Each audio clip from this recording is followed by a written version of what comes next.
Hello, my name is Dan Stratford. I am one of the owners of C1 Partners and a digital strategist for the company.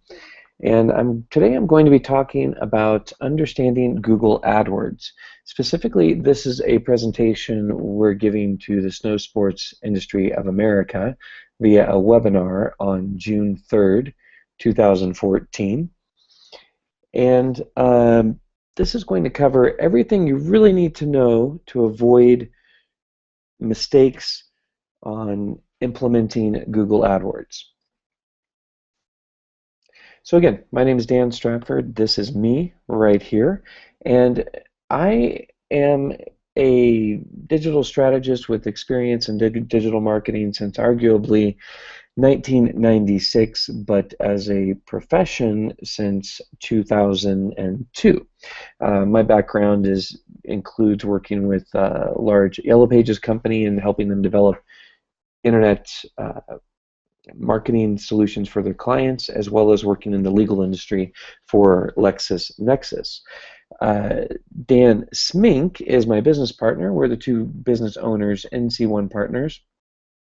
And Dan has more of a traditional background with a master's degree in marketing from Georgetown University and well over 20 years of marketing experience. One of the first traditional marketing people I've met that really has a strong foundation and solid understanding of the benefits and the utilization of digital marketing strategies for small and medium-sized businesses.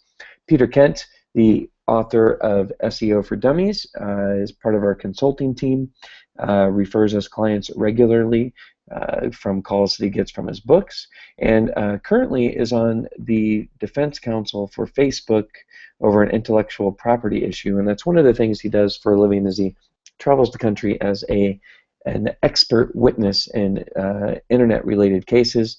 This is Alan Schill, and he really takes the strategies that the three of us develop, and quite frankly that he has quite a bit of input on, and if not leadership in developing the right search engine optimization strategies for ranking websites. My focus is on SEO, but also pay-per-click. Alan tends to stay on the search engine optimization side of things. Again, Dan Stratford, certified Google AdWords since about 2004, and I have other Google certified AdWords members on our team here at C1 Partners. So I'm not the only one, but I will be one of the ones presenting today. This is part of our digital dialogue series where we talk about driving traffic to websites, utilizing good landing pages and good content to capture the right customer, publishing good content throughout the web, measuring all the results that you get, and analyzing so that you're constantly improving your results. So today we're going to talk about Google AdWords, and specifically we're going to talk about what is Google AdWords. We're going to briefly discuss AdWords versus AdWords Express, and whether or not you should even use pay-per-click and how to really analyze if pay-per-click could work for your business. Talk about how you come up with a budget, what you should spend on Google AdWords, how much you could make if you implement Google AdWords for your business, some of the do's and don'ts. We'll touch on some of the enhanced features with Google AdWords, and let's get going. So, Google AdWords can be profitable for many businesses, and Google AdWords can help small businesses grow. However, what I'd like to point out to business owners is that in many cases, Google AdWords is not profitable in the short run. In many cases, it can be a break-even client acquisition effort, and in some cases, it's an expected loss, at least in the short run to medium, even long run for some businesses. And for other businesses, it's a downright gamble. For some businesses, pay-per-click may never be profitable. So a couple things to keep in mind that are important to Google AdWords that you'll hear me talk about throughout this presentation is that AdWords usually works best when part of an overall marketing strategy, and it's vital to track Google AdWords results at the conversion level whenever possible. And it's important when you look at Google AdWords to research, plan, test, adjust, repeat. Analyze the results, plan, test, adjust, repeat. It's an ongoing process. You can't just set a Google AdWords campaign and forget it. So let's talk about Google AdWords on a national level. So let's say you go to Google and you search for wool socks. And since this is a snow sports industry of America, I know that some of the members do sell wool socks, either as an exclusive line or part of a larger line, so I thought it would be a good example to use today. But what you see when you do a search on Google AdWords is what we call the paid results, which Google has started to put a little AD next to these so you can tell that they're ads, and that these are what we would call text ads. You'll also see oftentimes at the top, or sometimes here, sometimes over the side, are product listing ads where you actually see products, pictures of products listed. And then down here you see the organic results. So one thing to keep in mind with Google AdWords is it is a bid system. So if you bid higher, generally you're going to have higher placement. So I'll tell you what I mean by this. Let's say Sierra Trading Post sets up a Google AdWords account and they say, we want to come up when someone types in the term wool socks, and we're willing to pay $5 every time someone clicks on our ad about wool socks. Now, if they're bidding $5 and Amazon says we're only willing to bid for $50, then generally you would see these guys here at Trading Post appearing above Amazon. It's not quite that simple, but let's go with that for a second. So these guys might be bidding $5 a click. These guys might be bidding $4.50 a click. These guys might be bidding $4.25 a click, and these guys over here might be bidding $2. So that's one scenario. But one thing to keep in mind, relevance is a factor. So if Google starts to notice that Sierra Trading Post is getting better results than Amazon, then they may be bidding the same or even less than Amazon to have a position above them. So it's important to realize that relevance is a factor, quality ads are a factor. We'll talk about that more later in the presentation. With Google AdWords and local search, here's an example. If someone's looking for a snowboard store in Denver, you do this search and you get paid results over here on the side and at the top. You get organic results here above what we call the places, and then right here you get the places. Now sometimes you might get places and then these organic results are below them. In this case we got some above, and if we were able to page down this page we would see some below. And the thing to keep in mind here is that you're getting ads here and on this side, but your ads may also appear when visitors end up in the maps results, which change all the time. If you did this search today, you'd probably see a different result, as Google's always adjusting what they do in the maps. But here's an ad in the maps results on Google AdWords. We're going to talk about AdWords versus AdWords Express.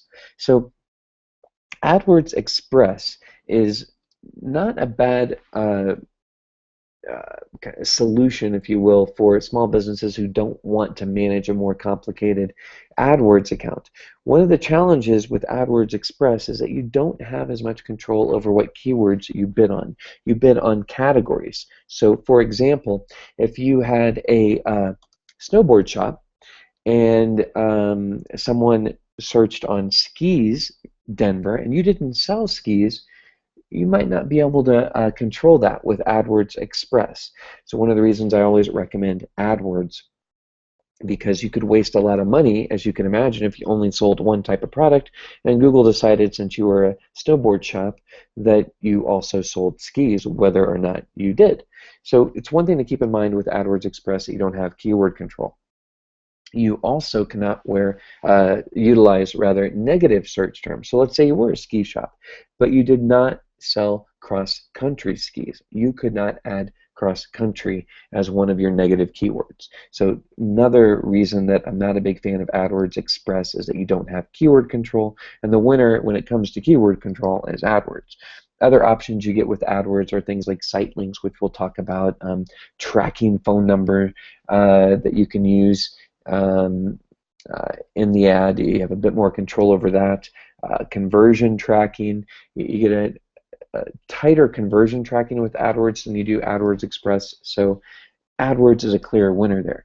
Let's talk about cheaper clicks, because the impression I've heard is that some people think you can get cheaper traffic with AdWords Express. Well, not only do you have erroneous traffic going to your website, but with AdWords Express, what I found is that when I've investigated this, and I was able to do an analysis with a personal injury law firm in Houston that was using AdWords Express, and we had an AdWords campaign running at the same time, I found that the average cost per click in AdWords was slightly higher than it was in AdWords Express, but in this business, it's negligible, and even if you're able to save, in this case, maybe 10% on the cost per click, which I admit could be significant. If you're getting 30 to 40 to 50, even 60% of the traffic is not targeted, I would argue that it's a tie at best, and AdWords is probably the winner. So let's talk about what is Google AdWords. Talked about what is AdWords versus AdWords Express. Now let's talk about whether or not you should use pay-per-click.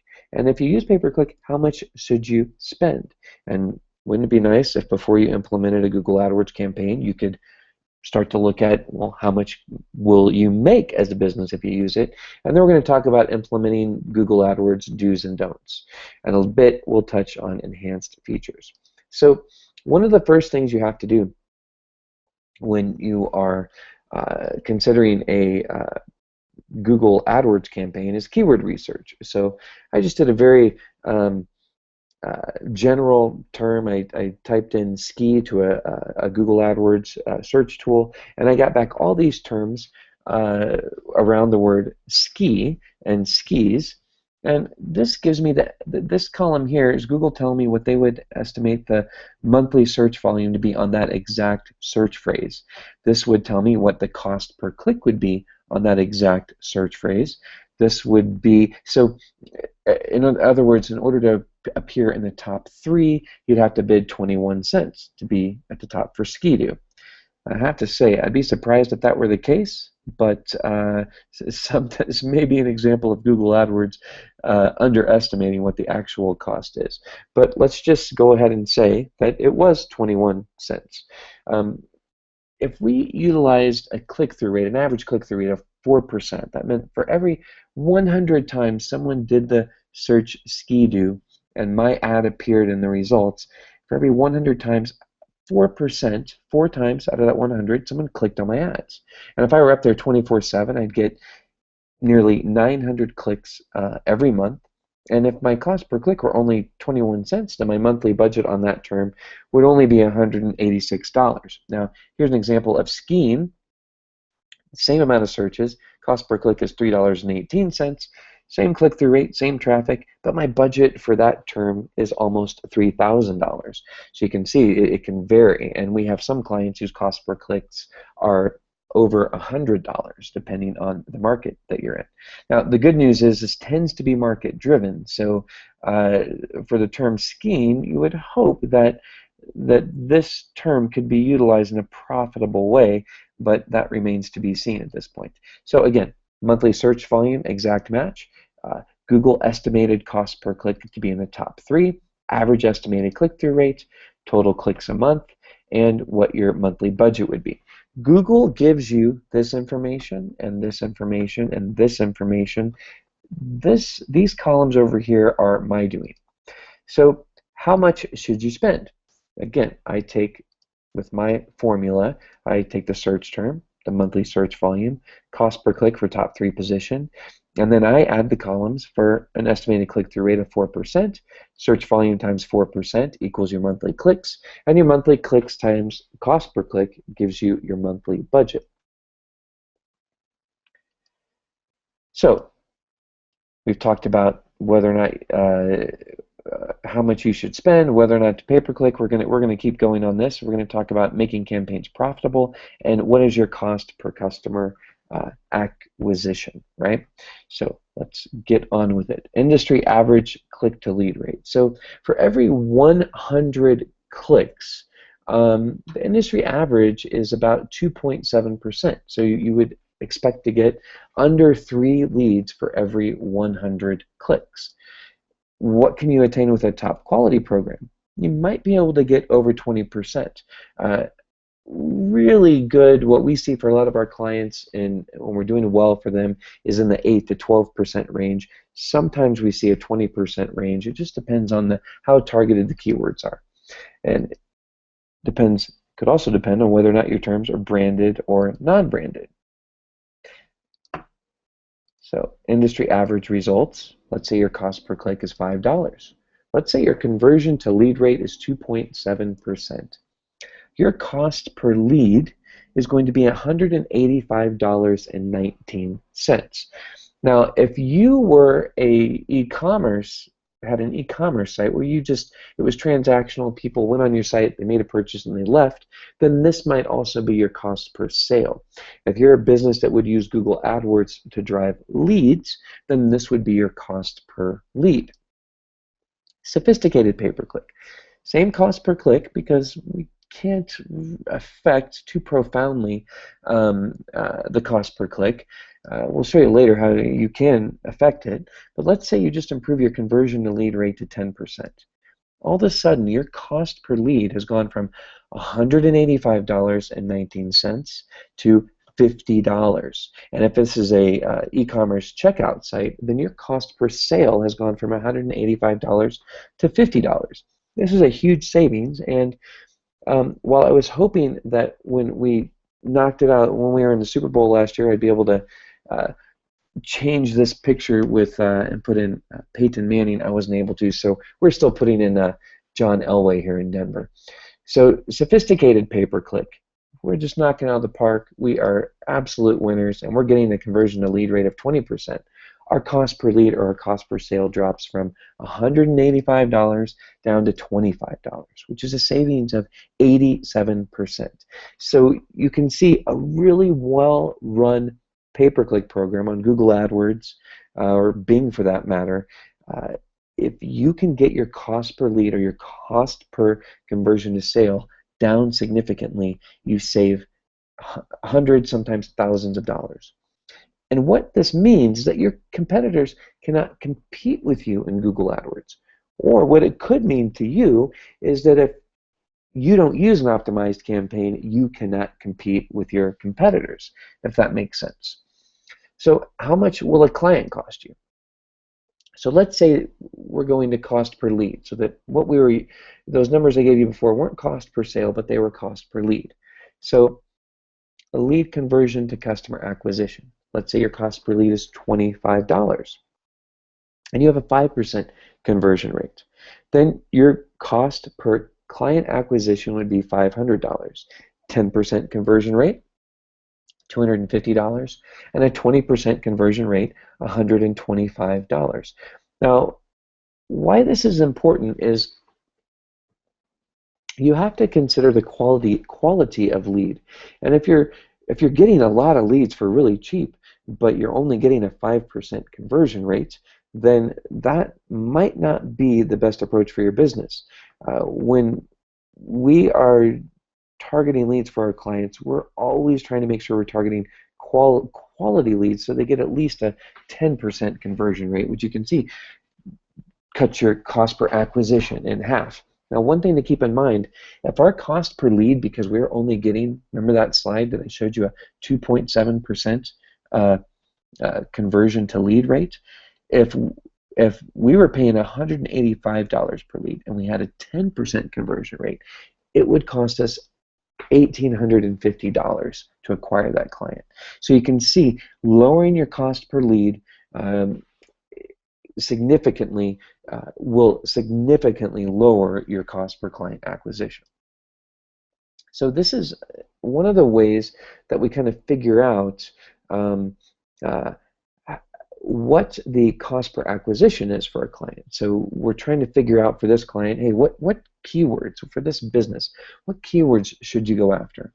Well, assuming you sell ski-doos, And assuming you can pay 21 cents per click, and even if you get a conversion to lead rate that's only as high as 5%,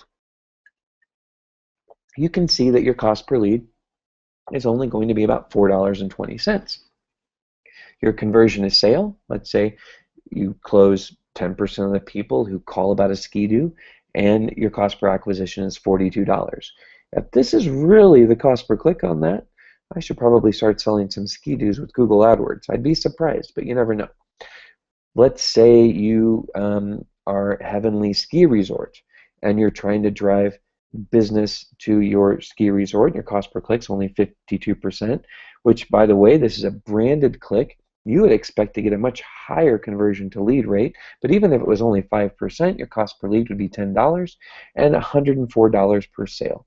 If you're selling K2 skis and you could get the cost per click for 38 cents, your conversion to lead rate, again, 5%, then your leads would be $7.60, and you would be able to sell skis for $76 with this. But these are the types of things that we do, that you need to do in advance, is understand your cost per click. Understand where your conversion to lead or sale needs to be. Understand where your cost per lead or sale needs to be, and what your conversion to sale rate is. So when you understand these things about your business, the market that you're looking to go after, you can start to total these and average these and know what your total number of sales, total number of average cost per customer acquisition, average cost per lead might be.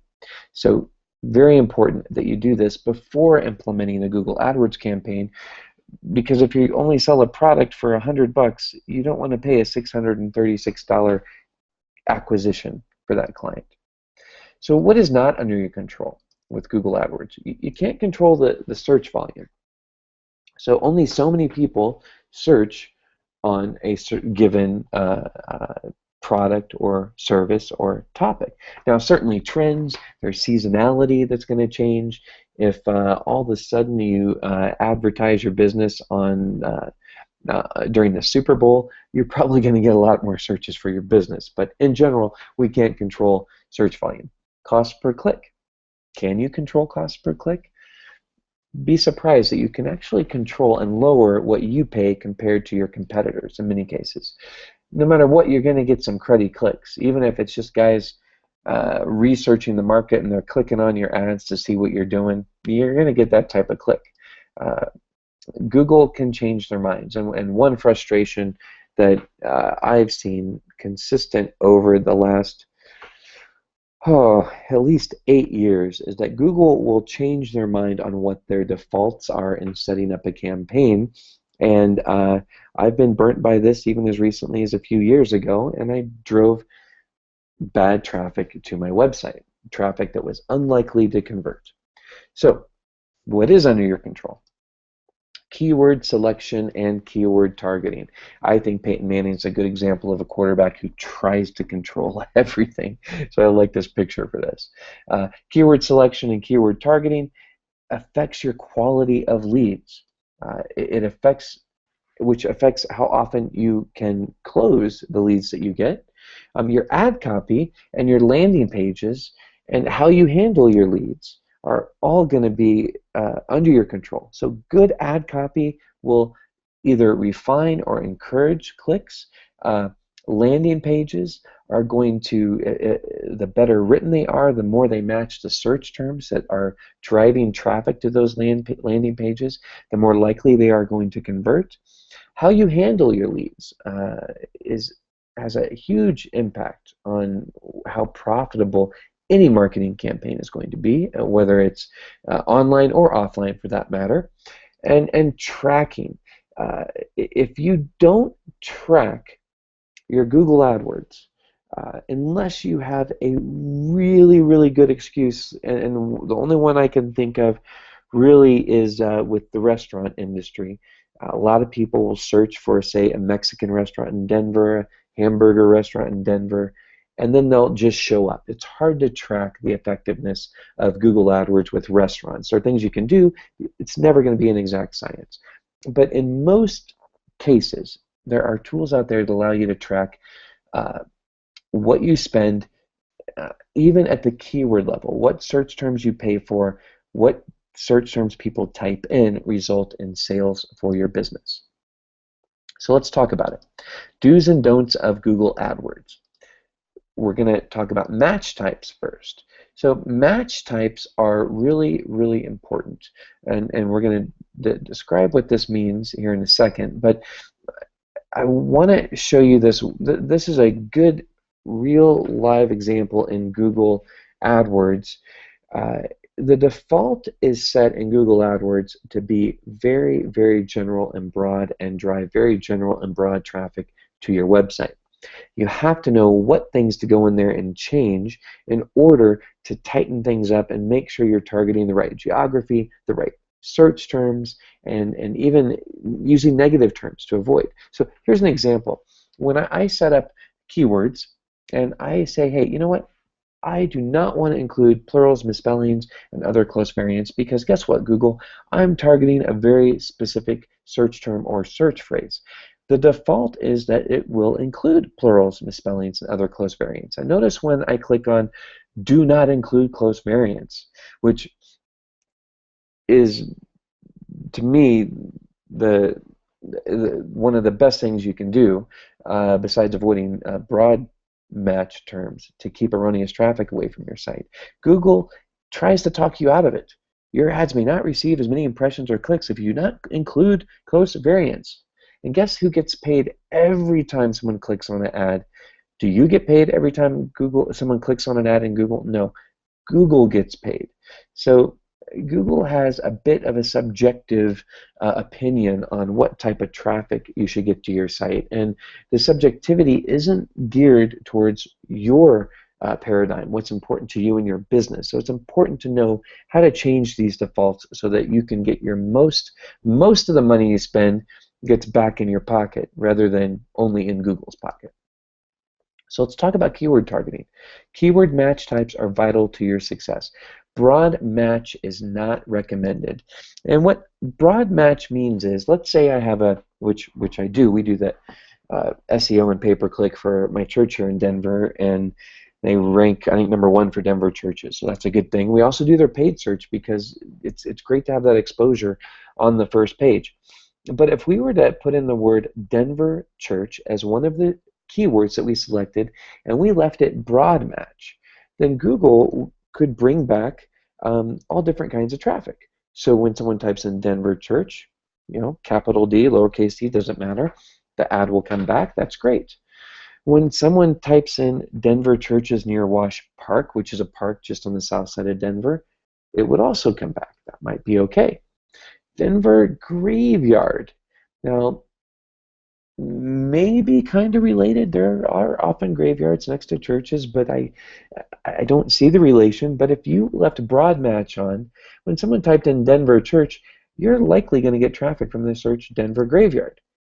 And we saw this at our church. So you may or may not know who Joel Osteen is. He's a famous pastor out of Houston. You may or may not like him. I don't really want to give an opinion here, but we found when we targeted Denver church on broad match, this was years ago, a ton of traffic came to the website via the term Joel Osteen.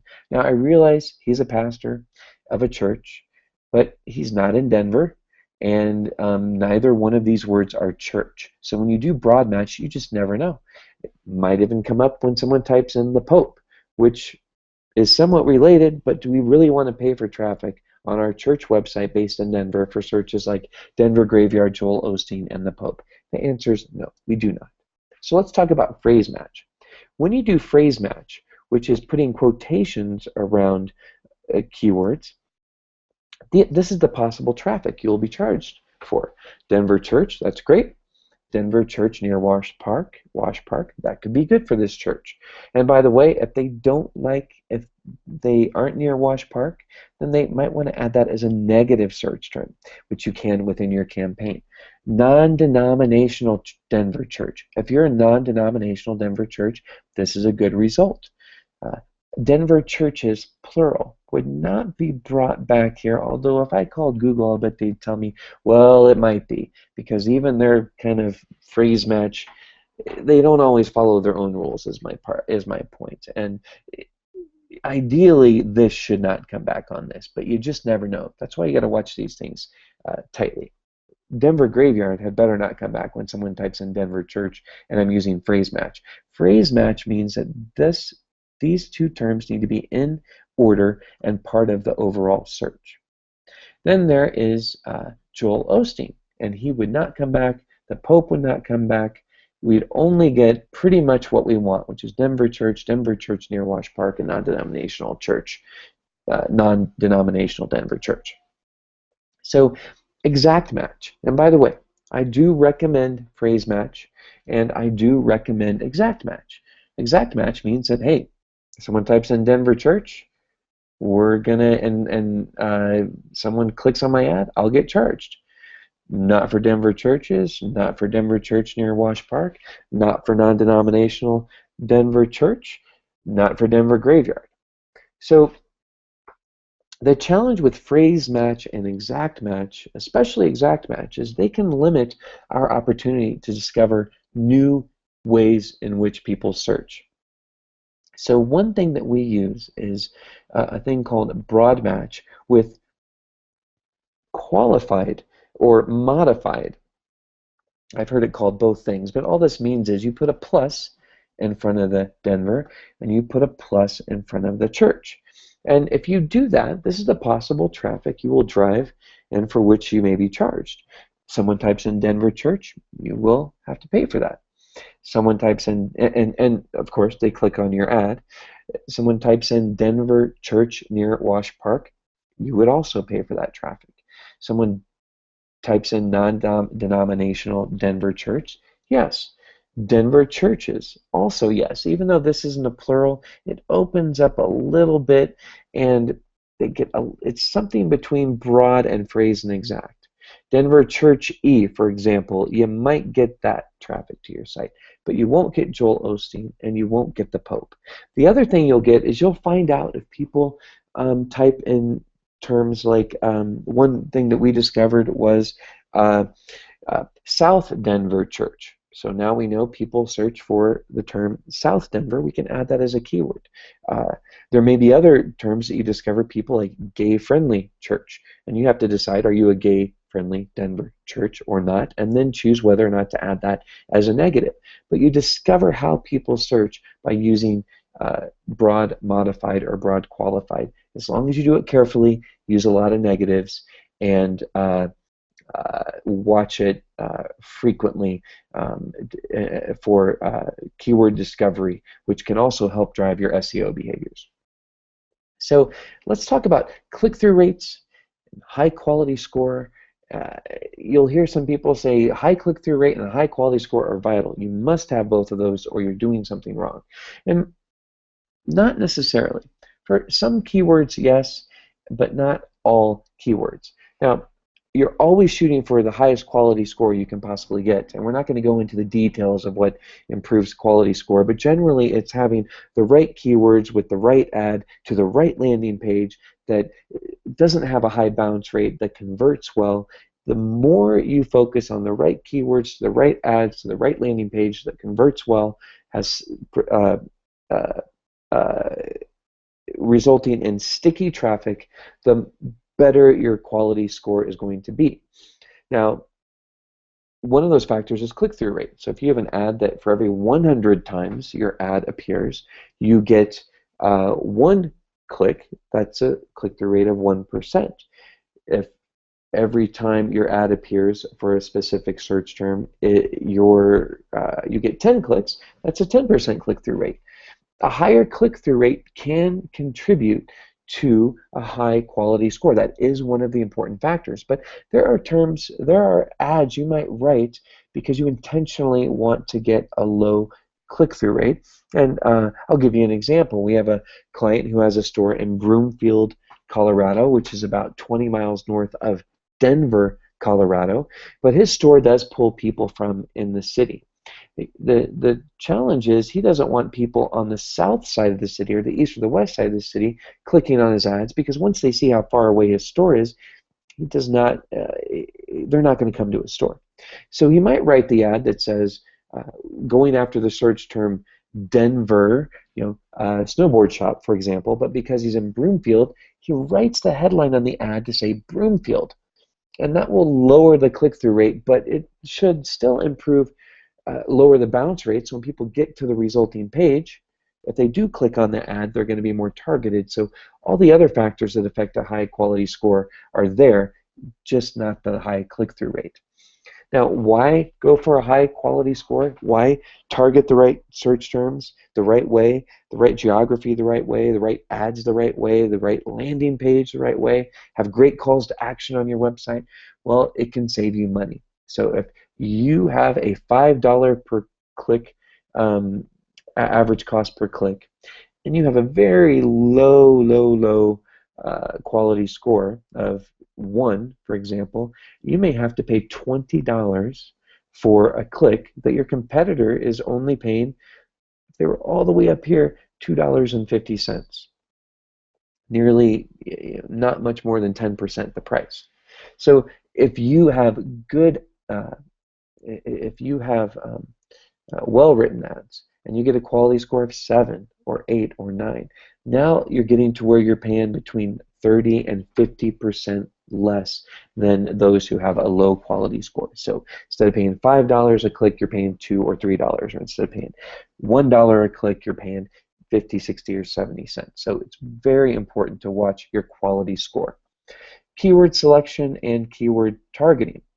So let's say you have a search term like skis, and it's a very general term, and you're likely to get lower conversion rates.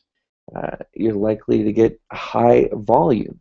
And even though maybe you only sell one type of ski, if you don't go after that general term skis, you may not get much traffic. So, and which results in you missing out on some significant opportunities. You can make the most of ads written to these keywords when they're written to decrease the click-through rate. So if you really only sold women's skis, and not just skis, for example, then you would expect the search term women's skis to get a much higher conversion rate than the term skis. But that doesn't mean you would never want to go after that search term. But you're going to write, women's skis is going to have lower search volume. It may not have much search volume at all compared to skis, and you're going to want to write those ads to increase the click-through rate. And keyword discovery will help you find some of these sweet spots. So think about this when writing an ad. We'll talk about specific ad writing in the next section. But think about writing ads. If you sell women's skis, writing ads to increase the click-through rate, which would mean, hey, we have women's skis. Please visit our site if you're looking for women's skis. That same ad under the term skis would decrease the click-through rate because only a certain percentage of those searching for skis would be in the market for women's skis. So we talked about match types. Let's talk about location targeting. So this is a search on snowboard rental, and these are the paid ads that came back. Now, REI came back as a national result, and we also had some local results. So even though I didn't type in Denver, you can see Google knew I was sitting in Denver when I typed in snowboard rental, and it brought back a Denver paid ad. So that's one thing you can do really well with Google, is you can capture some of these searches where people don't type in the word Denver or Colorado or whatever your city name is. You have to be careful with that because sometimes people can be just in research stage. But the other side of it is I think people are getting lazy and realizing that Google can identify where they're setting. Because if I type in snowboard rental, I'm probably counting on Google to bring back some local results. That's one thing you can do with geographic targeting. With location targeting, geo-targeting, example, ski shop, again, Google believes they're in Denver while searching. It'll help drive lots of local traffic to your site. Location keyword traffic is a different way of targeting location. So the other way you would want to capture people looking for something in Denver is by having a campaign set up so that you don't care where they're sitting in the country. Maybe you don't even care where they're sitting in the world. You just want anybody in the world or the country, wherever you set the location, when they type in Denver ski shop, not just ski shop, but Denver ski shop, your ad comes back. Why would that be the case? Well, if someone's visiting Denver from New York or Vancouver or London or India or wherever, you might want your ski shop to appear because they might be making some plans to come to Denver and buy something at a ski shop. I mentioned India. You have to be careful about some of the overseas searches because a lot of times that can be people just looking for businesses they can call and sell services to. But it can be used very well. Generally, we'll set this, in this situation, I'd recommend US. If they, let's say they were, had a lot of clients from Canada or Europe, I might target those, or maybe even Australia or Asia if they have clients who come in from Asia. But you can target locations by keywords. And I would also believe if someone types in Denver ski shop, that is a bit of a buying signal that they're looking for a location. So conversion rates might actually be higher. My recommendation is that you set up both in separate campaigns, one that's geo-targeted, one that's location keyword targeted, and do not trust Google to make decisions for you. Select advanced location settings and make these decisions yourself. Because as Google changes how they decide what is locally relevant, you won't be paying for traffic that you don't want. And again, you can also separate budgets this way. So you can have one budget towards this, one budget towards this. If I find that these are converting better, I might maximize my budget on this type of search and minimize my budget or turn off this type of search. And the most important thing is track results, and that's the only way you're ever going to know if one is favored over the other. So let's talk about, we talked about match types, we talked about location targeting. Let's talk about ad writing. So ad writing rules. Headline, 25 characters. Line 2, or sometimes line 2 and 3 are combined, but each of those are 35 characters. And your display URL is also 35 characters. Some examples of ads. So this is an example of an ad to drive a high click-through rate. So the search term is skis. Here's the ad. 50% off skis. That is probably going to drive a high click-through rate. There's a call to action. You get the keyword in the title. That's always good to have the keyword in there. There's a call to action. Order today for free shipping, another call to action. You even used your domain to put ski sale in there. So you put the keywords in there. You're really trying to get people to click on this ad. Let's say you want to drive a low click-through rate. So the term is skis. You only sell women's skis. So women's affirms the type and prefers and helps to prevent erroneous clicks from people looking for men's skis or some other types of skis, I suppose. Children's skis, for example. I don't know. People, I think I've seen dog skiing too, right? Specializing in women's skis further affirms the type. So you're gonna get a low click-through rate on this search term, but they're going to be targeted and more highly convert. For over 20 years, free shipping. Only one call to action as opposed to 2 calls to action. And then in the domain, I affirm what type of ski we sell. If the search term were women's skis, you could maybe not have to use women's skis in the ad quite so much. You still probably want to use it once or twice here and here, but you could be a little less aggressive on preventing. So you can also enhance your ads with phone numbers. So I have seen as much of a 20% increase in leads by implementing this call number here, and you can track this number and know, I believe on the ad group level, not necessarily the search term level, where your call came from. And then with a little bit of investigation, you can determine oftentimes what keyword drove a call. But by adding this number in here, you may be able to increase your conversion to leads, the number of leads, possibly the number of sales you get by 20%. So that's an important type of site enhancement you can make to your ad. Site links, the same thing. So you can have, these are site links here, and you can control what these say. You can control the landing page that these go to so that they convert better. These are great ways to take up more real estate on the page and to drive more leads to your business. So, landing pages. It's important as much as possible that your landing page matches your search term and that you have calls to action, like shop now, I think it says over here on the right, which you can't see because it's cut off.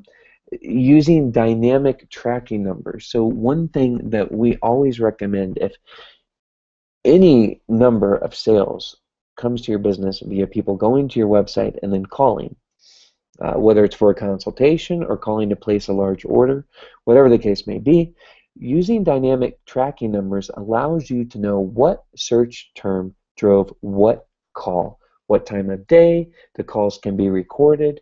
You get the caller ID information, possibly even the address information, and you know whether the call came from Google or Bing, whether it came from paid search or organic, and if it's organic, you'll even know what the exact search phrase that was used to drive the call. You can imagine the value in knowing what search terms drive sales, even when it's calls. You can really adjust and get rid of terms that aren't converting.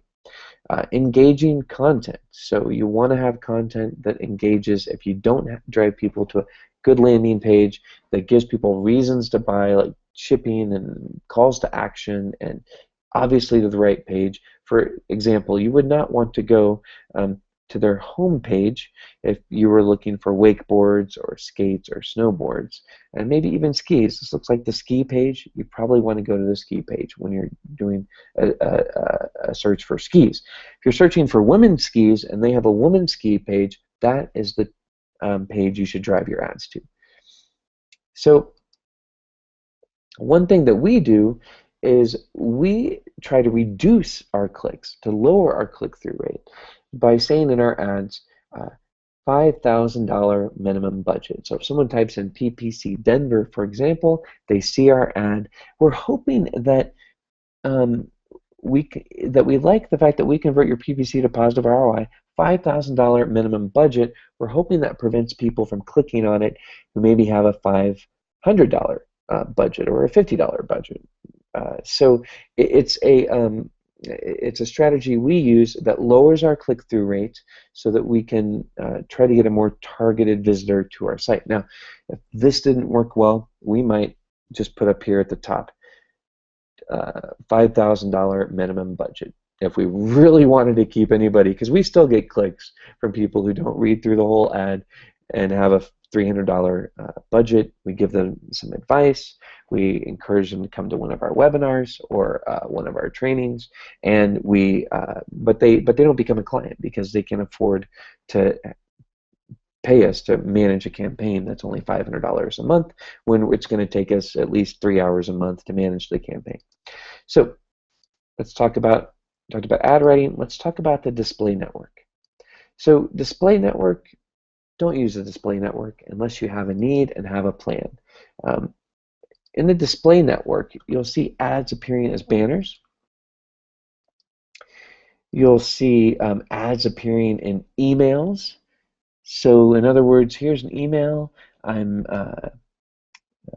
sending an email to Mary about Mary is my wife, and she had a birthday party for me, and it was soccer and kids and Superman, all kinds of fun things that I like, and yummy cake. So what comes up here? Oh, AdWords account, okay. And #1 rated SEO company. These don't even target kiddos, soccer, and Superman. So I would at least have hoped to see an ad over here about Superman, but maybe it's because digital strategist is in my signature. But you can see if I clicked on these ads, it would not be quality traffic to my site. Now, one thing that we do like is we do like remarketing. Oh, and by the way, the advantage to this type of ad is it probably costs 1/10 of a search click. So if this costs $20 a click, if someone searches for Google AdWords and they click on my ad, they got to pay $20. This might only cost me $2 from this type of click. It also probably converts 1/10, maybe even 1/100th as much. So even though it costs 1/10 as much, it's still maybe a loss. One thing we do like to use is the display network for remarketing, which means every time someone visits our site, whether it's Google organic or Google paid, Google puts a cookie on, or your browser puts a cookie on your computer, and I guess Google does that. And in fact, if you guys go to our site today, you will notice that when you leave our site and you go to different websites on your mobile phone, when you go to different websites, well, actually, I guess you meant to visit our site from your mobile phone, but you go to different sites, you're going to see our ads popping up all over the place. In fact, I was back home in Kansas City last week, and my mom was bragging to all her sisters that my company is so famous. Every time she goes to Yahoo, it's there, to CNN, ads pop up. And I had to tell her, Mom, I made that happen because you went to my computer. We aren't famous, we're just creepy. So it is a great way to get exposure to people and monetize your organic traffic and your paid traffic. And I was in a meeting with a new prospect who did end up becoming a client on Wednesday of this week. Oh my gosh, it was Monday of this week, rather. And he said, you know, I found you guys at the top when I looked at Denver SEO, and then everywhere I went, you guys followed me around. I loved it. You guys are really good at this stuff. So this can leave kind of an impression. It's called remarketing or retargeting. It can be used, but you got to have a plan and you got to have a strategy. So this is the other thing. I told you don't do Google Display Network, yet if you don't deselect the display network, it's automatically going to drive display traffic to your website. I had a client I met with last year who said, I spent $2,000 last month on Google AdWords. I didn't get a single lead. I looked at his campaign and he bid so low on his terms that the only traffic he got was from the display network. Well, he thought he was getting search traffic, but he wasn't getting search traffic. He was getting display network, and he was only willing to bid X number of dollars, and it wasn't working, and so it was a very frustrating experience for him. Poor guy didn't feel too smart at the end of the day. So the bids are often selected by Google, so even if you do display, make sure that you choose how much you want to bid. There are some automated things in Google AdWords that you could plug in, but you got to be careful of them. So match types, location targeting, ad writing, display network, all very important things to consider. The biggest, these mistakes are all made by everyone. I think one of the biggest mistakes, even those who do all these things right, or 80% right, they still make this mistake. They don't track results. So you're spending hundreds, thousands, sometimes tens of thousands, sometimes hundreds of thousands of dollars a month, and you don't even know what clicks are resulting in leads or sales. And you really need to track those, because the better job you do at Google AdWords and knowing what is driving business, driving sales, driving leads, right? Driving the behavior you want, you can apply to other efforts like search engine optimization. Having the knowledge, having that data, it makes you smarter than your competition. And why wouldn't you track results? Do you think callers are going to know how they found you? They won't. They'll call and you'll say, how'd you find us? Some people will know, but I almost guarantee that more than half will say, well, I found you on the search engine, and they don't know whether they clicked a paid ad, organic ad. They don't know. They don't remember. And the only other reason I could think of to not track results is you cannot access your website code. There are ways to get around that too if you can't access your website code, like using subdomain landing pages, but whatever you do, track results. Only other thing, if you have a really low budget, like under $300, under $500 a month, maybe tracking at the conversion level is not worth your time. For as low a cost as it is to track at the conversion level, I don't see any reason not to track results. So please track results and Make sure you know what's driving your sales at your business.